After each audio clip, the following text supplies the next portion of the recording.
Hey, what's going on? Today we're going to take a look at how to play some dominant 7th blues. I like to talk about this a lot, but there's a couple licks that you can learn that will do a ton of things for you in your dominant blues playing. So I'm playing over A7 to D7 to A7. So it's a fast change blues. 1, 2, 3, 4, 1, 2, 3, 4, 1, 2, 3, 4, 2, 3. Back to the 4 chord. 2, 3, 4, 4 chord.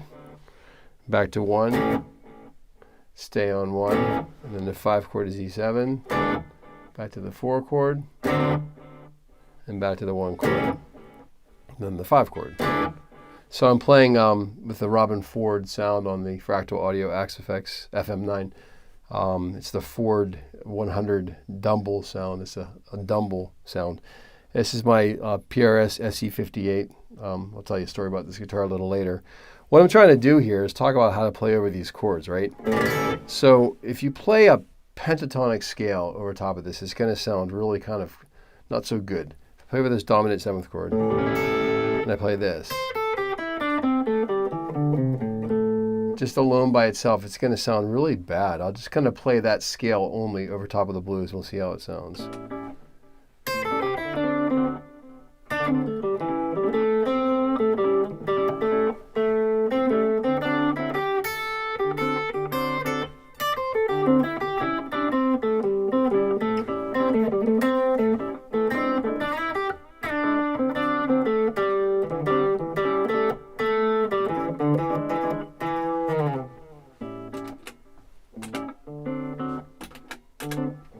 So that's pretty bland to me. Doesn't sound so good. What's happening here is this. The dominant 7th chord has this tritone in it. It's the 7th and the 3rd. It's a major 3rd in the dominant chord. Right? This pentatonic scale has a minor 3rd, so there's this discrepancy. Not so great. What we want to do is accent that note. So the lick you want to play is right out of this chord, like this. So this is your A chord. Looks like an F chord, right? So you play the F chord. We throw this dominant 7th in like this. Sounds like this. Okay, so we're already like ahead of the game here from playing the pentatonic scale. This is the Chuck Berry riff. Chuck Berry, I knew what he was talking about. He played this B flat 7 chord on Johnny Be Good. He was playing the same idea. And that's the sound we're looking for. That's the sound, Marvin Berry, your cousin Marvin Berry. All you Back to the Future nuts will understand what I'm talking about. Anyways, kind of walked into that one. So now, if I play this chord, that sounds pretty good. What I'm going to do next is I'm going to play the minor 3rd first and then the major 3rd like this. Which is like the Day Tripper idea. I was just playing, I got this idea today because I was just playing Rock and Roll Band for a lesson. That's what they're doing in this riff.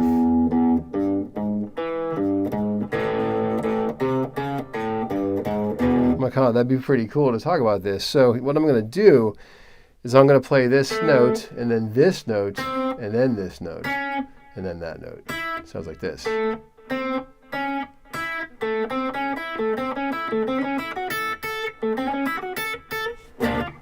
Like the Leonard Skinner song. I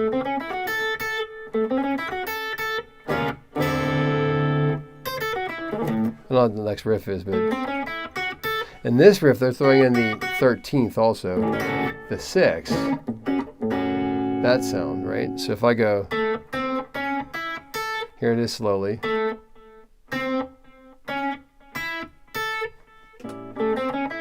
Oh, that's pretty sweet, right? Now up here, I could do the same thing. This is my minor 3rd. Here, that's the major 3rd, so I can go, so it sounds like this.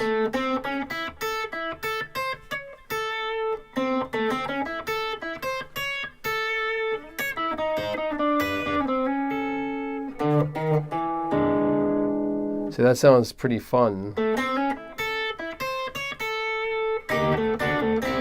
Here I went D, double stop across G and B, toggled. And then I'm going to play a double stop here and hammer on to the G string while my B string's still ringing out. So it sounds like this.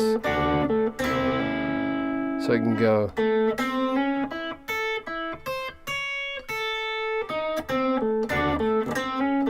That was.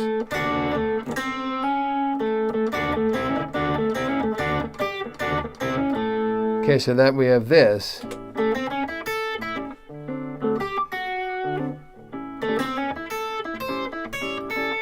Now, you'll notice over the 4 chord, over this D7 chord, I played something different. I didn't play this same notes. I played this note instead. I went like this. That's the D7 chord. So if you look at A7 down here in the Cage system, there's A, B flat, B, well, B, A sharp because we're in the sharp key, C, C sharp to D. It's that chord like this. It's this guy down here, up here. So we're going to outline that chord as well to hit the 4 chord. And what we do is we do this. Instead of playing this note, we're going to play this note. So I'm going to go like this.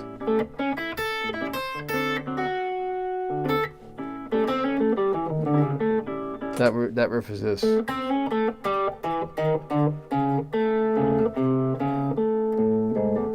the same idea.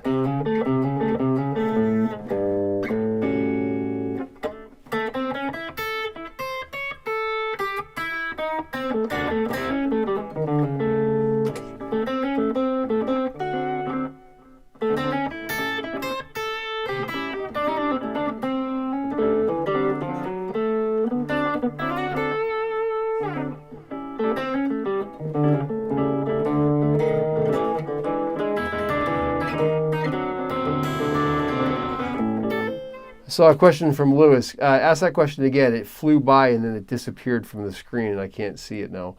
It disappeared faster than I thought. I'll answer it again if you ask again. So the idea here is to play the outline of the chord. So what you want to do is learn how to do this across all of your positions of the pentatonic scale. If you don't know your 5 positions of the pentatonic scale, there's a video right there to learn how to play all the pentatonic scale positions right there. So what you're going to do is you're going to go up here to this one, right? And you're going to go, okay, so where am I going to do this? C to C sharp, there it is. It's a cool sounding lick, right? A lot of times you'll hear keyboard players do that because they can't really bend the strings on the piano. They'll do more like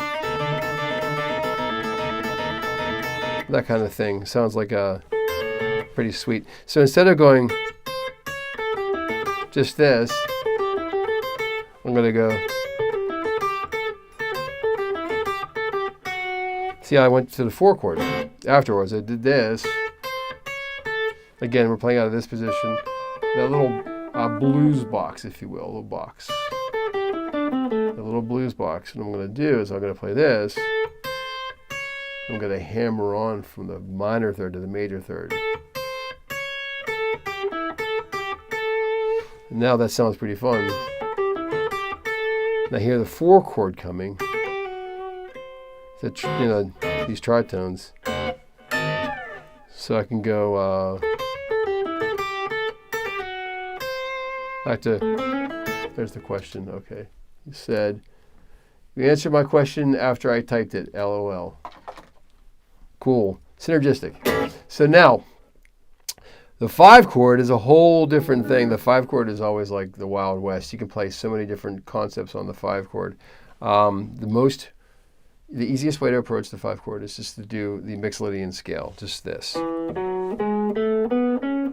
That's going to be kind of the go-to. It's kind of play like your major scale with a flat 7. If you don't know your major scale patterns, right there is a video with all the major scale patterns. Flat the 7 on those. It's in the key of G on the video, but you can just flat the 7s on those. So you play the scale, and then you say, okay, there's T do. We're going to make this Ta do instead, like that. When I get to the 5 chord, I'll just kind of fish around in that a little bit. Here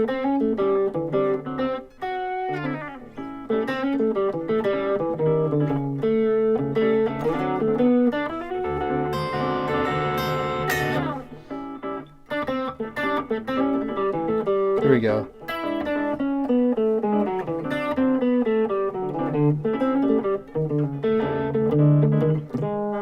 So you can approach the 5 chord out of that scale. You can also play out of that dominant 7th chord also, like this, right? So the idea here is to be able to play out of the chords. Here's another video for you right here about how to play dominant 7th chord blues on the top 4 strings.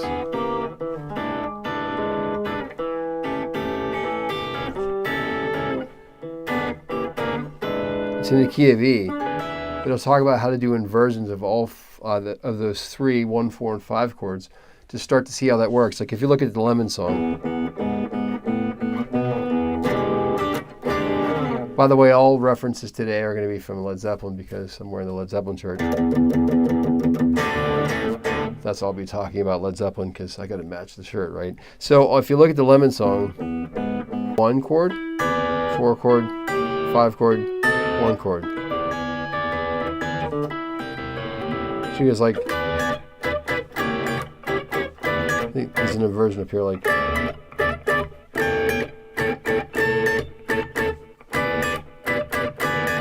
I think it's here, there, here, 5 chords. Cobwebs up here trying to dig this stuff out, but you can see how I'm playing out these dominant 7th chords. So that's another important thing to learn if you're going to play through the blues. So you learn your pentatonic scale patterns, all 5 of them, and then you're going to go like this. Okay, minor 3rd, major 3rd. Okay, cool. Here we go, minor 3rd, major 3rd. Okay, cool. Over the 4 chord, we're going to do the same scale, but we're going to replace the 7th with the 6th. Check it out. Now we're going to do this.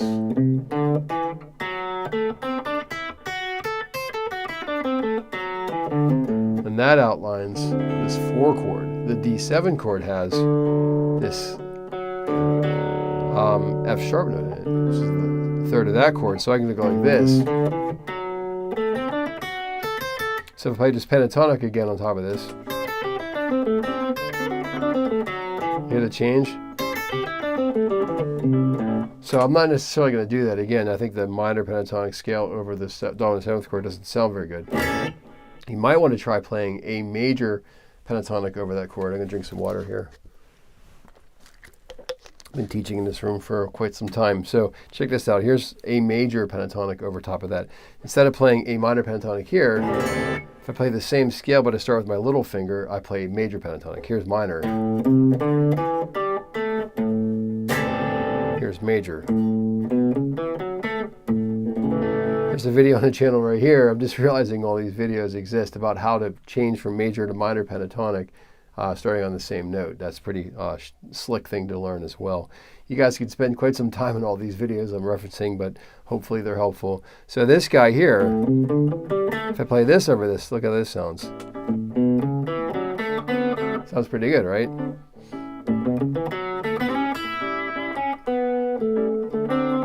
There's that one.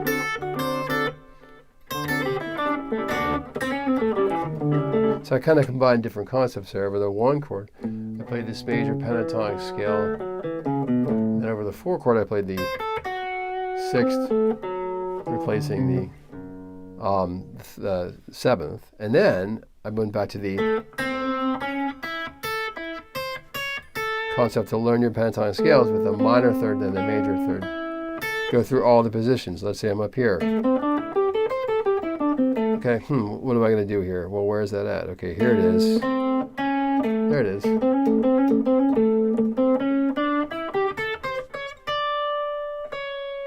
There it is. So if you're playing like, well, let's lead into that next. I just kind of like led myself into my next discussion. So instead of playing this,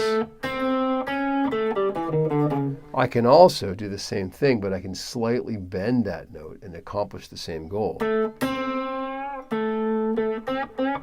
So there's a video on YouTube where some guy took Aretha Franklin Respect, and he did The Black Dog. Again, everything's Led Zeppelin reference today, right?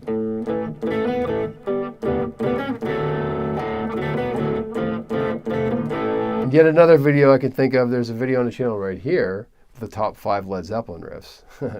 It's funny, all these things are coming to mind here. But I love the Led Zeppelin music, so it's really... I was inspired last night. I saw something with Jimmy Page, and every time I see Jimmy Page, I just think of like witches and I don't know, hobbits, you know, like dragons, and I get excited because I love all that sort of old-timey.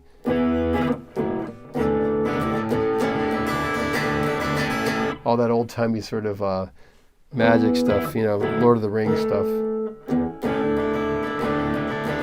It makes me excited. So they were talking about in the video that this guy did a pitch bender corrector, and he fixed Aretha Franklin's voice when she's like, you know, what you want.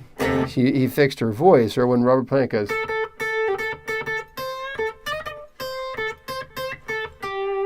instead of being like, they just did. That sounds terrible. That's the major third. Well, that sounds great if you're trying to play. You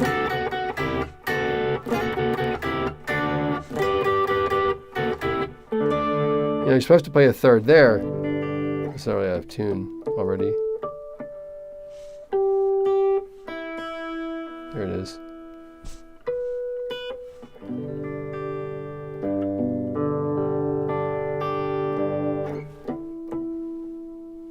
Oh well. I can't get it quite exactly right. Yeah, mahogany guitars don't stay in tune as well. So the idea here is to bend your string to accomplish the same goal. So instead of going, I'm going to go like this. So the best way to do that is to do like an old-fashioned schoolyard taunt. Wah, wah.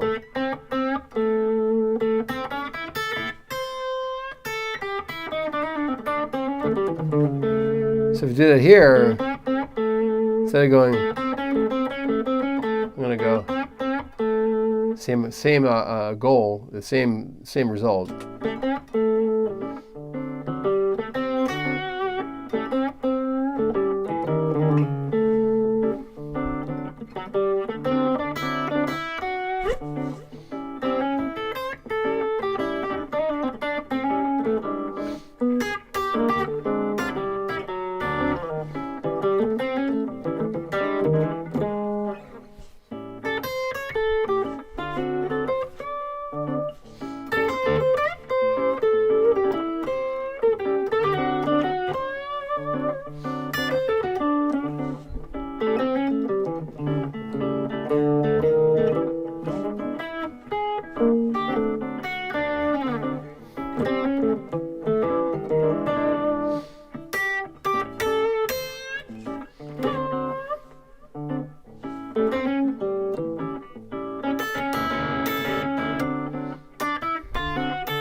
Now, sorry for that one wrong note there. So the idea here is to go slight bend on that. So again, you play through your pentatonic scales. Find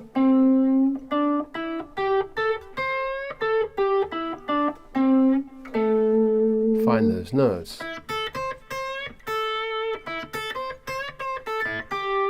Now, you can also do the same thing on the 7th of the scale. If I go like this. You've heard that a lot also. Right? That sounds good.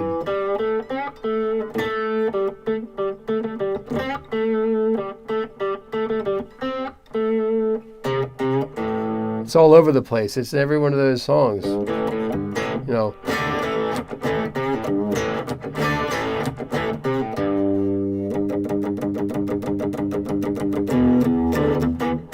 It's right there too. It's in every one of these tunes that have that note in it. If I go,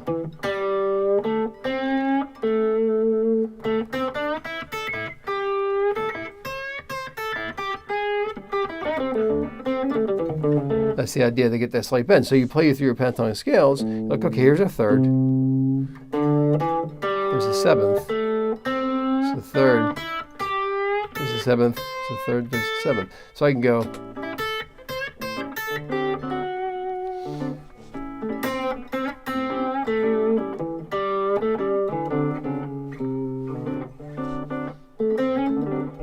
I can do either or. I can do this, or I can go.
There we go.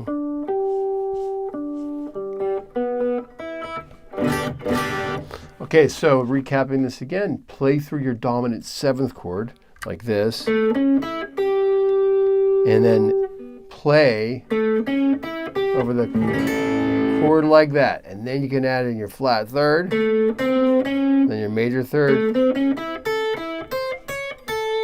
and learn your scales that way. Throw in the sixth,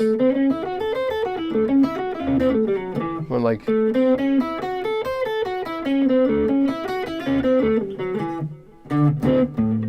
that, and then work on doing your adding the thirds and sevenths. It'll help you play the blues a lot better.